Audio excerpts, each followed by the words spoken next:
नमस्कार, बखबर में आपका स्वागत है। मैं हूं राघवेंद्र सिंह। आज हम बात करेंगे प्रियंका का नया प्लान। दरअसल ये फिल्मी दुनिया की प्रियंका चोपड़ा नहीं है, ये राजनीति की प्रियंका गांधी है और जिनका ताल्लुक गांधी घराने से है। हालांकि अब वो प्रियंका वाड्रा थी, बाद में अब वो गांधी भी हो गई हैं। तो प्रियंका गांधी कम से कम उस बात पर गौर कर रही हैं जो राजनीति में बेसिक है। आरोप के बजाय वो काम करना चाहती देश के 5 राज्य ऐसे जहां वो काम करना चाहती बूथ पर।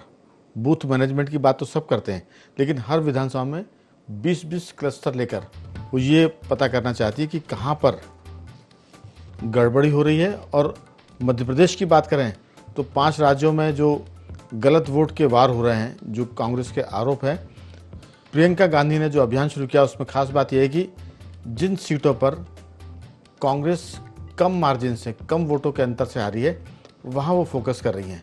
अगर वोटों की गड़बड़ी वहाँ है तो प्रियंका गांधी का ये अभियान उन वोटों की गड़बड़ियों को रोकेगा। वो जो वोट कम ज़्यादा हुए हैं, अगर उसको कांग्रेस के कार्यकर्ता ग्राउंड जीरो पर मैनेज करते हैं तो कल के दिन वो सीटें जो टक्कर में थी वहाँ कांग्रेस जीत भी सकती है। मध्य प्रदेश में उन्होंने निशाना साधा है विधानसभा अध्यक्ष नरेंद्र सिंह तोमर की विधानसभा सीट दिमनी पर। उनका मानना है कि ये ऐसी सीट है जहां कांग्रेस अगर काम करे तो चुनाव वो जीत सकती है। अगले चुनाव की बात करें तो ये एक होती है राजनीतिक परिपक्वता कि चुनाव में वक्त है, इसलिए ऐसे मुद्दों पर काम करें ताकि चुनाव तक उसके रिजल्ट आ सके। आज इसी पर विस्तार से बात करेंगे। चर्चा शुरू करने के पहले इस मुद्दे पर कांग्रेस के डॉक्टर संजय कामले, जो मध्य प्रदेश कांग्रेस के संगठन महामंत्री है, वो क्या कहते हैं और फिर हम करेंगे चर्चा की शुरुआत। विधानसभा में काम शुरू हुआ है एक पायलट प्रोजेक्ट के रूप में 5 विधानसभाओं में। दिमनी में अभी फिलहाल वहाँ पर क्लस्टर के इंचार्जेस बने हैं और उसके बाद हर बूथ पर बूथ रक्षक की, जैसा कि जानकारी सामान्य मिली है, बूथ रक्षक की बात की जा रही है। वो सब होंगे और उसके बाद फिर उनकी मीटिंग होगी। मुख्य रूप से जो सोच है वो यह है कि हम एक डिफरेंट तरीके से पार्टी की अप्रोच जो ज़मीन पर कैसे जाना चाहिए उसको लेकर काम करें। उसी के अंतर्गत ये सारा प्रयास हो रहा है। तो जमीन पर कांग्रेस अप्रोच करने वाली है बजाय भाषण देने के या प्रेस कॉन्फ्रेंस करने के।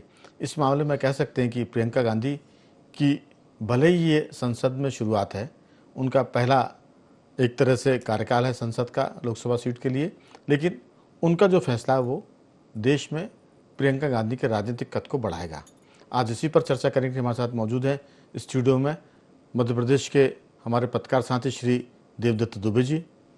जूम पे हमारे साथ जुड़े हैं मध्य प्रदेश के युवा और जो बुजुर्ग पीढ़ी है उसके बीच की कड़ी बने गौरव चतुर्वेदी जी। गौरव जी, आपका बहुत स्वागत है। और नई दिल्ली से हमारे साथ जुड़े हैं राजनीतिक विश्लेषक नागेंद्र सिंह परमार जी। नागेंद्र जी, आपका भी बहुत बहुत स्वागत है। चर्चा की शुरुआत गौरव जी आपके साथ करना चाहते हैं। अभी तक बयानबाजी, भाषण, नारे, लेकिन ज़मीन पर ज़ीरो। अब ग्राउंड जीरो पर काम करने के लिए कांग्रेस की तरफ से उनका एक सुदर्शन चेहरा है प्रियंका गांधी। बहुत लंबी पार्टी की विरासत उनके साथ है, गांधी परिवार की। और ये कह सकते हैं कि जो कई बार वो बातचीत करती थी चुनाव के दरमियान, वो लगता था कि उनको राजनीति में वो मुद्दे भी समझ में आते हैं जो चर्चा में हो सकते हैं या जो एक तरह से जनता के दिलों पर असर कर सकते हैं। तो प्रियंका गांधी ने जो काम शुरू किया है वो 5 राज्यों के उन सीटों पर है जहां कांग्रेस कम अंतर से हारी है। हमें लगता है कि ये वो काम है जो रिजल्ट देगा। आपकी राय, प्रियंका की ये जो का प्लान है वो कितना कारगर होगा और कितना भाजपा को चिंता में डालने वाला होगा और कांग्रेस को कितना माइलेज देगा? गौरव जी। राघवन जी, सवाल प्रियंका गांधी के प्लान का नहीं है, क्योंकि प्लान तो कांग्रेस का है। लेकिन आपने भी देखा है पूरे अपने पत्रकारिता जीवन में कि कांग्रेस के पास कैडर नहीं हुआ करता था, लेकिन जो उसकी गुटबाजी हुआ करती थी वो एक सबसे बड़ी ताकत के तौर पर रहती थी। और इसका कारण था कि उसके हर बूथ पर कार्यकर्ता थे, फिर भले वो स्थानीय प्रत्याशियों में बटे हुए हों, प्रादेशिक नेतृत्व के साथ जुड़े हुए हों या राष्ट्रीय नेतृत्व के साथ जुड़े हुए हों। वहीं हम कंपेयर करें, अगर भाजपा की बात करें तो भाजपा जो कैडर बेस्ड पार्टी थी तो वो अपने कैडर पे काम करते थे। आज बिल्कुल उलट स्थिति होती जा रही है। कांग्रेस कैडर की तरफ जाने की कोशिश करती हुई नजर आ रही है और भाजपा कैडर से व्यक्तिवादी राजनीति की ओर जाती हुई नजर आ रही है। हालांकि कांग्रेस छत्रपों के सहारे चुनाव लड़ती रही, जीतती रही, उसे सफलता भी मिलती थी। लेकिन अगर हम बात करें भाजपा की, तो भाजपा ने पिछले लोकसभा चुनाव में देखें आप, या इसके पहले विधानसभा चुनाव देखें, तो क्लस्टर बना करके अपने नेताओं को क्षेत्रीय तौर पर उतारा था। भले वो अन्य क्षेत्रों के थे, लेकिन उन्हें वो जवाबदारी सौंपी थी। तो ये जो दोनों पार्टियों की रणनीतियां हैं और दोनों पार्टियों का जो चरित्र है, वो चरित्र को अगर वो रणनीति के साथ बदलने की कोशिश कर रहे हैं, तो देखिए कुछ बेहतर परिणाम तो आना चाहिए, इस बात से इनकार नहीं करूंगा। लेकिन जो मूल चरित्र है वो कितना आगे जाकर फलदायी होगा ये प्रयोग, ये वक्त बताएगा। क्योंकि भाजपा भी उसी अनुरूप अपनी मेहनत करेगी चुनाव को लड़ने की, तो उससे बहुत पीछे कई बार रहने की संभावना रहेगी। इसको एकदम से ये नहीं कह सकते कि सफल होगा, लेकिन हाँ, सफलता की ओर एक कदम उनका है, ये माना जा सकता है। हाँ, इसमें कोई शक नहीं कि ये सफल होगा या नहीं, ये तो उनके कार्यकर्ता कितने मिलते हैं, कार्यकर्ता कितनी गंभीरता से काम करते हैं। क्योंकि ये जो आपने बात कही है कैडर की, कैडर में असल में धीरज बहुत चाहिए। जो कार्यकर्ता कैडर में काम करेगा, उसके पास अगर सब्र नहीं है, धीरज नहीं है, तो वो फ्लॉप हो जाता है। असल में पिछले कई दशकों से कांग्रेस कैडर का काम तो करती नहीं थी, वो बीजेपी की कॉपी करने में कैडर की तरफ जा रही है। उसके कार्यकर्ता हमेशा वनडे मैच खेलते थे, चुनाव के समय एक्टिव होते थे। अब नई तासीर की बात करें तो अब T20 भी होने लगा है। तो कांग्रेस अगर ये काम अपने हाथ में लेती, मैंने प्रियंका प्लान इसलिए कहा क्योंकि राहुल गांधी की भारत जोड़ो यात्रा होती है, राहुल गांधी की बहुत सारी चीज़ें होती है, तो मैंने कहा प्रियंका गांधी भी, अगर वो राहुल गांधी की योजना नहीं है, कांग्रेस की है, तो फिर ये भी कांग्रेस की है। ऐसा एक आम जनमानस में है। आपकी बात को मैं मानकर उसको दुरुस्त करता हूं कि ये प्रियंका का नहीं, कांग्रेस का प्लान है। लेकिन सवाल वही है कि कार्यकर्ता, अगर कार्यकर्ताओं का टोटा है, पार्टी को अगर इलेक्शन के एन वक्त पर पोलिंग एजेंट नहीं मिलते हैं, अगर कार्यकर्ता नहीं मिलते हैं, तो गौरव जी ये जो प्लान है प्रियंका कांग्रेस का, इस प्लान में बहुत धीरज की ज़रूरत है। लेकिन आजकल आउटसोर्स करने की भी एक तरह से सब जगह चीज़ें हो रही है। भाजपा भी कार्यकर्ता को आउटसोर्स करती थी। आपको याद हो, पहले के ज़माने में लोग कार्यकर्ता ही पोस्टर लगाते थे, कार्यकर्ता झंडे लगाते थे, कार्यकर्ता मतदान की पर्चियां बांटते थे और कार्यकर्ता ही सब काम करते थे। अब पार्टी के पास पैसा आ गया है, आउटसोर्स करते हैं और बढ़िया बैनर लग जाते हैं, झंडे लग जाते हैं। तो इस पूरे मामले में जो आपने कहा सफलता की जो चाबी है, कुंजी है, वो ये है कि अगर कांग्रेस के पास इतने धीरज वाले कार्यकर्ता हैं जो चुनाव तक इन तमाम मुद्दों पर, अभियान पर काम करेंगे, तो रिजल्ट बेशक बहुत अच्छे आएंगे, हमें कोई शक नहीं है, बशर्ते कि कांग्रेस के लोग ये कर पाएँ। देवदत्त जी, 5 राज्यों में कांग्रेस ने ये प्लान किया है कि वो कमज़ोर विधानसभा क्षेत्र जहां कम मार्जिन से बीजेपी जीती है या कम मार्जिन से कांग्रेस हारी है, वहां पर काम करेंगे। वोटरों की भी बात करेंगे, वोटरों की चिंता करेंगे, कितनों के नाम घट गए हैं, कितनों के बढ़ गए हैं। अब इसमें ये नारा कहीं नहीं है कि वोट चोर, सीधी सी बात है कि अगर वोट चोरी हुआ है तो आपको एक्टिव होना पड़ेगा। चुनाव आयोग इसमें कुछ नहीं कर सकता। आपकी राय, कांग्रेस का ये प्लान कितना कारगर होगा? देखिए, सफलता हमेशा उसी को मिली है जो ज़मीन पर काम करता है। अपन कहते हैं ना, वो ज़मीन से जुड़ा नेता है, इसलिए चुनाव जीतता रहता है। अब जब तक आप दिल्ली में, भोपाल में बैठ के हवाई बातें करेंगे, जब तक दूर बस्तर में, बालाघाट में, चंबल में क्या हो रहा है गांव में पता नहीं चलेगा। और कार्यकर्ता भी अब वैसा नहीं रहा जैसा रहता था। बहुत सारी चीज़ें आ गई हैं, मैनेजमेंट बहुत प्रभावी हो गया है, कार्यकर्ता बहुत सुविधा भोगी हो गया, और एक तरह से कार्यकर्ताओं की जिम्मेवारियां भी कम हो गई। अब तो कर्मचारी, आंगनवाड़ी कार्यकर्ता, सचिव, ग्राम पंचायत, ये भीड़ जुटाने का काम करते हैं और चुनाव में ठेके दिए जाते हैं कि आप यहाँ तक कि भीड़ जुटाने तक के ठेके दिए जाते हैं। तो इसमें कांग्रेस जो लगातार आरोप लगा रही है, EVM, वोट चोरी, ये सब जितने भी चुनाव में धांधलियों के आरोप कांग्रेस लगा रही है, तो उसको अब ज़मीन पर सिद्ध करना पड़ेगा और रखवाली करना पड़ेगी खुद ही। अब किसी के भरोसे कोई नहीं। जैसे आप पुलिस थाने जब चोरी की रिपोर्ट लिखाने जाओ तो 10 सवाल करेगा और अंत में यही लगता है कि वो हम ही को रखवाली, हम ही चौकीदार रखो घर में जिससे हम रखवाली करें। पुलिस कभी ढूंढ नहीं पाएगी चोरों को, कभी कुछ नहीं कर पाएगी। ऐसे ही जो लोग आरोप लगाते हैं अब उनको खुद दुरुस्त करना पड़ेगी अपनी व्यवस्था।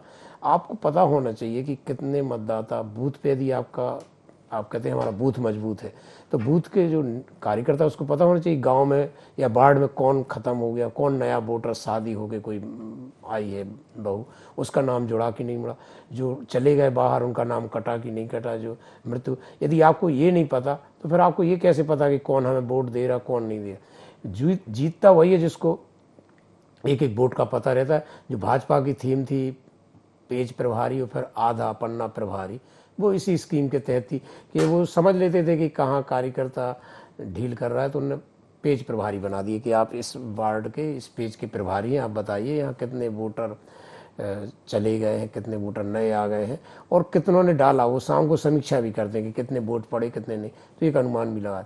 तो वही सफलता की कुंजी है कि जब आपको पूरा टेबल पर भी पता हो और ग्राउंड पर भी पता हो।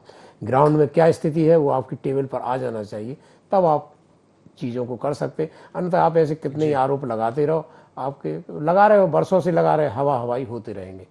देखिए, सवाल ये नहीं कि आरोप क्या है, सवाल ये कि उस आरोप के बदले में आपकी कार्रवाई क्या है। बिल्कुल। आज हम कांग्रेस से इस प्लान की इसलिए चर्चा कर रहे हैं क्योंकि ये ग्राउंड जीरो पर ऐसा प्लान है जिससे लगता है कि जो शिकायतें कांग्रेस की है उसका निदान वो ढूंढ रहे हैं।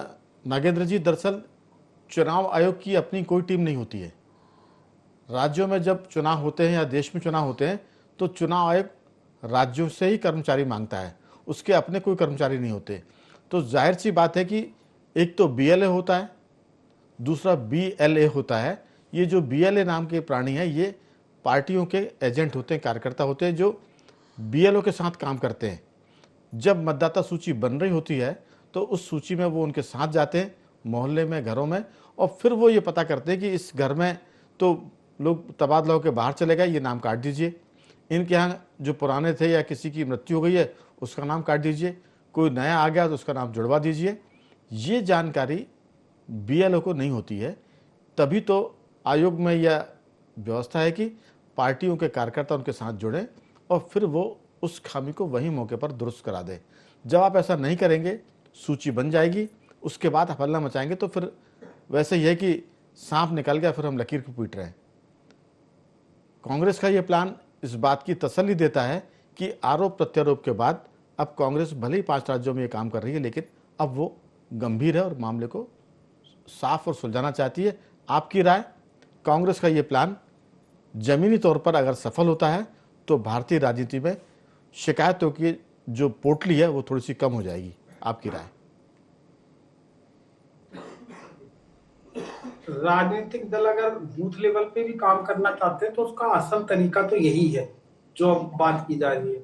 आपने बिल्कुल ठीक कहा कि बीएलओ होते हैं। बीएलओ तो राज्य सरकार के वो कर्मचारी होते हैं, शिक्षक, नगर निगम, नगर परिषद या अन्य विभागों से लिए गए लोग होते हैं जो कुछ समय के लिए वो अपनी दायित्वों को निभाते हैं और उनको जो ट्रेनिंग दी जाती है उस ट्रेनिंग के हिसाब से वो उसमें बंधे हुए होते हैं, नियम कायदों में उस हिसाब से काम करते हैं जी।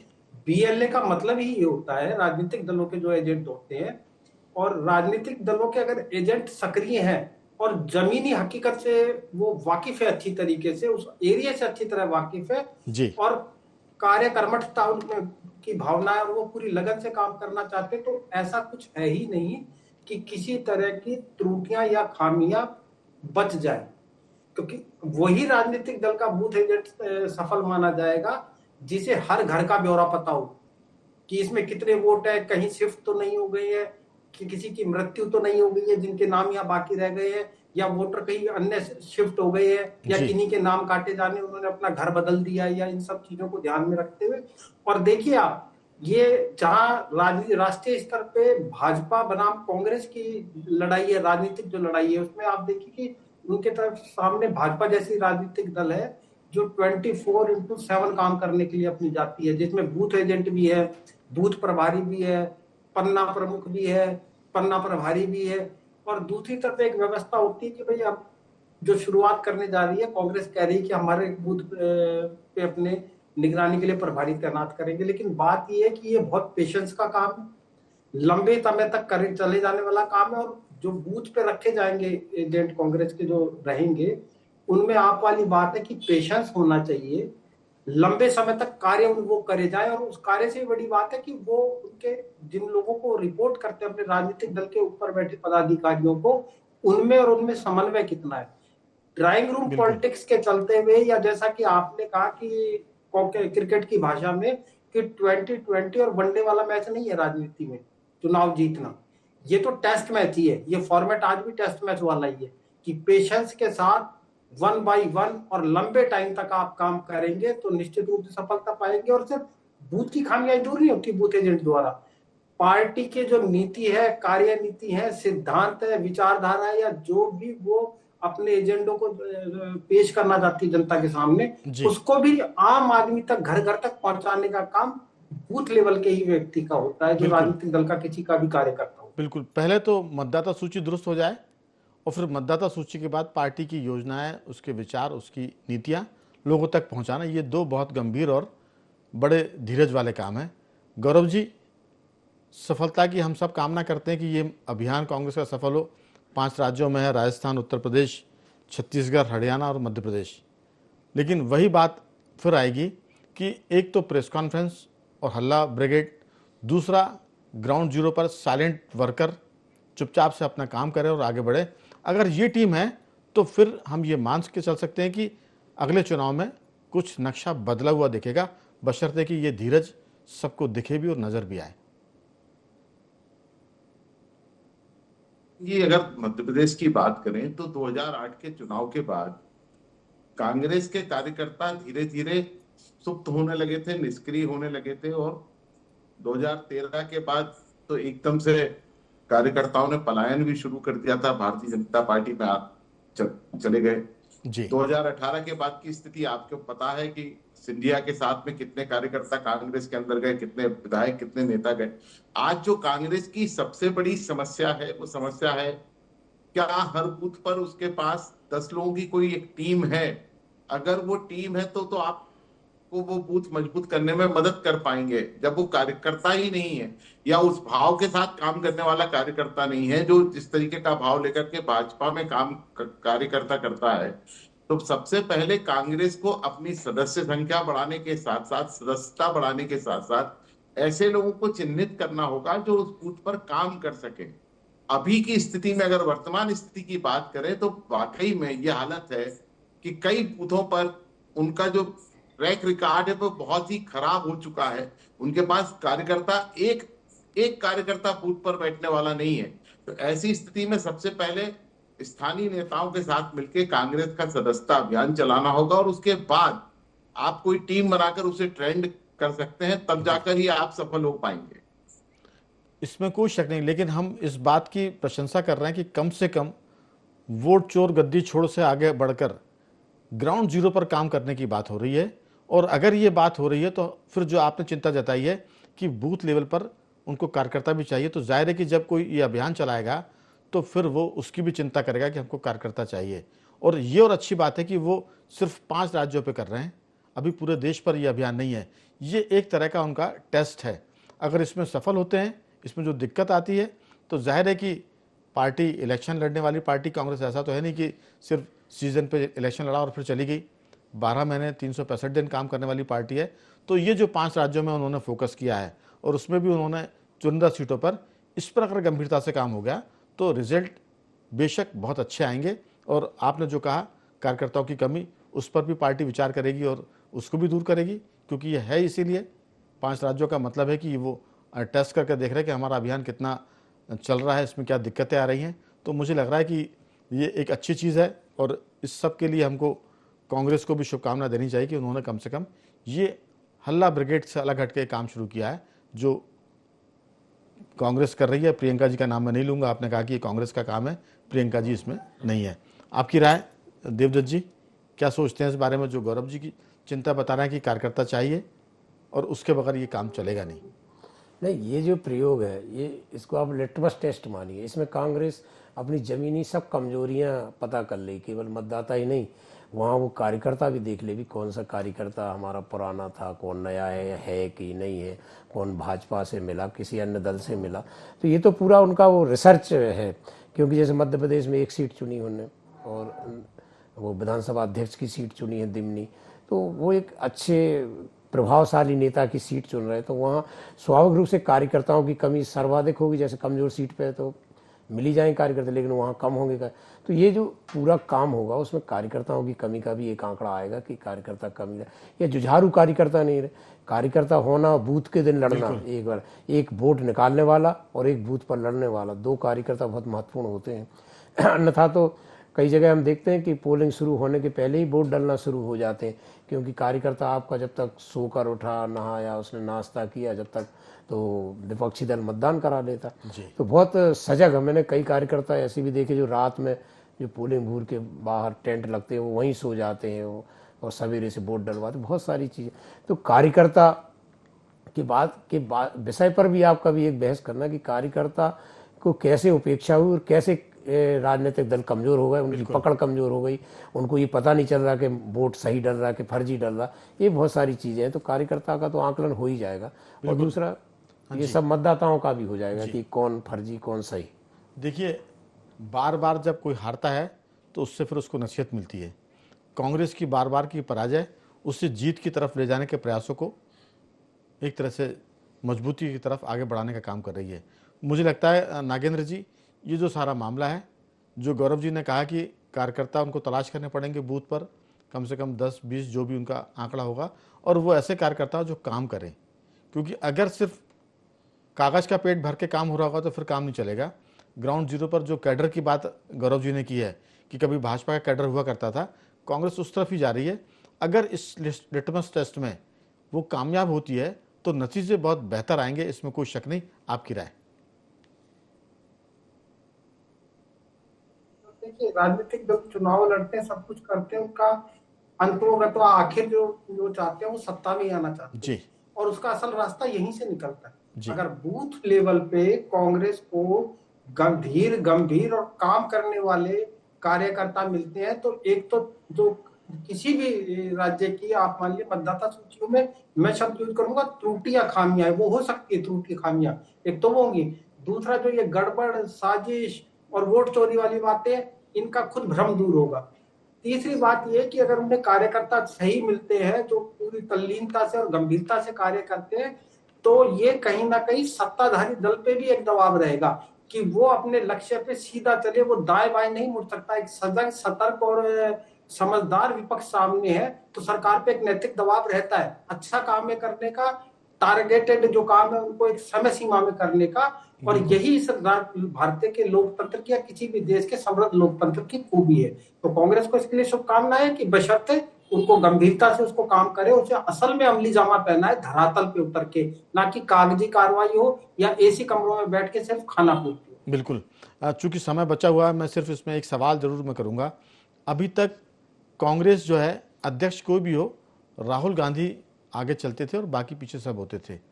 अब चूंकि हमारा इस कार्यक्रम का नाम ही हमने रखा था प्रियंका का नया प्लान, क्या अगर ये स्थिति बनती है कि प्रियंका का नया प्लान चलता है, मान लो अभी तो ये कांग्रेस का नया प्लान है, लेकिन जैसे कांग्रेस के भीतर राहुल गांधी की कोई चीज़ होती है तो वो राहुल के नाम से चलती है, क्या कांग्रेस के भीतर दो चीज़ें होंगी? क्या ऐसी आशंका है, राहुल और प्रियंका?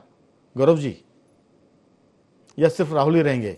स्वाभाविक तौर पर अगर हम देखें तो राहुल गांधी जिस तरीके से मास बेस अपना लीडरशिप बढ़ा रहे हैं जी, कार्यकर्ताओं के बीच में जा रहे हैं, वो अपना मास तैयार करने का काम कर रहे हैं। और प्रियंका गांधी चूंकि अब संगठन पर ध्यान दे रही, तो ये बात तय है कि एक व्यक्ति संगठन पर रहेगा, एक व्यक्ति मास बेस लीडरशिप के तौर पर उभरेगा।